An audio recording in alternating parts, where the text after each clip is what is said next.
սարքել, ինչպես Հիսուս Քրիստոսը ասում է նոր կտակարանում։ Հաջորդը, այս նոր խոսույթը, այսինքն նոր չէ, հին խոսույթը, հա, տենց անում են, որովհետև թուրքերն են տենց ուզել, տենց անում են, որովհետև ադրբեջանցին։ Այս մեր իրականության ամենախոշոր եւ ամենապրոբլեմատիկ կոմպլեքսն է։ Իրեք այդ խոսույթը այն ժամանակ էլ մենք էլ ենք տրվում այդ խոսույթ։ Լավ եկեք բանակի մասին չխոսենք, որովհետև դե թուրքերն ու ադրբեջանցիները լսում են։ Վայ դրա մասին դե դա գաղտնիք է։ Եկեք թուրքի ջրաղացին ջուր չլցնենք։ Եվ այլն եւ այլն։ Եվ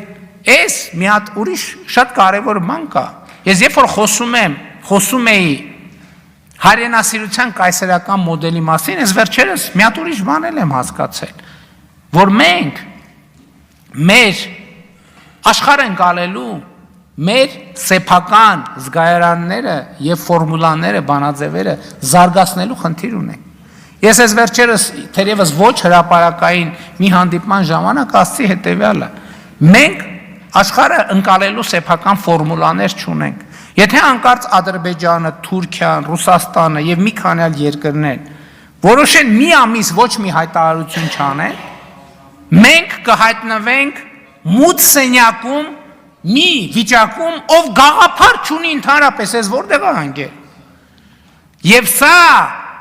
մեր արտապետականության կարևոր առանձնահատկությունն է, որ ներդրված է։ Չեք տեսնում ես ինչ են խոսում։ Ինչ խոսում են, իրանք խոսում են այն ամեն ինչը, ինչ որ դնում են այստեղ, որևէ մեկը Հայաստանում ծնված ընկալում չի։ Մի մասը, այսինքն ամբողջը արտաքին խոսույթներից ծաղկաքաղա, որը բերվում այս ամբիոն, եւ այս ամբիոնից մատուցվում է։ Եվ մենք պետք պարտավոր ենք առերեսվել այս խնդրի հետ։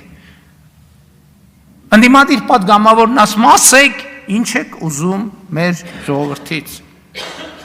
Ես կարող եմ ասել, ինչ եմ ուզում մեր ժողովրդից։ Ես ուզում եմ, որ մենք ճանաչենք աշխարհը։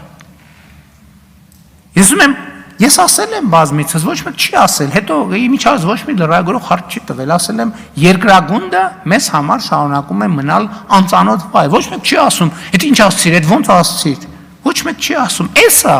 որովհետև մենք աշխարհի ընկալման մեր սեփական բանաձևերը չունենք, սրանում է խնդրեմը, եւ աշխարհը շարունակում է մեզ համար մնալ անծանոթ վայր, եւ այդ է պատճառը, որ աշխարհի մեր ընկալումը այն է, որ աշխարհը մի հատ ծայրահեղ անարդար վայր է։ Իսկ կարող է պարզապես մենք չենք ճանաչում աշխարհը։ Մենք չգիտենք աշխարհը, չգիտենք այնտեղ ապրելու կանոնները։ Որովհետև եթե դու երթևեկության կանոնները չգիտես եւ անընդհատ վրաերթի ես ենթարկվում, այդ փողոցը քեզ համար ամենաանարդար վայրն է, դու չես հասկանում ինչ են քո վրայով անընդհատ մեքենա քշում։ Եվ ասում ես, այս ինչ անարդար տեղ եմ ես ընկել, Աստված, ուր ես նայում Աստված, ով երթևեկության անարդարություն, թող որ ես թքեմ քո բաց ճակատին, որովհետև դու չգիտես, որ դու հայտնվել ես մի տեղ, որտեղ որոշակի կանոններ կան, անցում կա, հոծգիծ կա, լուսացույց կա, եւ պետք է իմանալ այդ կանոնները վրաերթի չենթարկվելու համար։ Մենք ուզում ենք, որ մենք ճանաչենք աշխարհը։ Էլի երկու բան կար ասելու, բայց թերևս դրանց կանդրադառնամ իմ Facebook-յան էջում։ Որովհետև այդ անդրադարձերը չեմ կարծում, թե արժանի են ազգային ժողովի ամբիոնից հնչեցնելու։ Շնորհակալ եմ։ Շնորհակալություն մեծարգո պարոն վարչապետ, հարգելի գործընկերներ, այժմ տեղի կունենա քվեարկություն։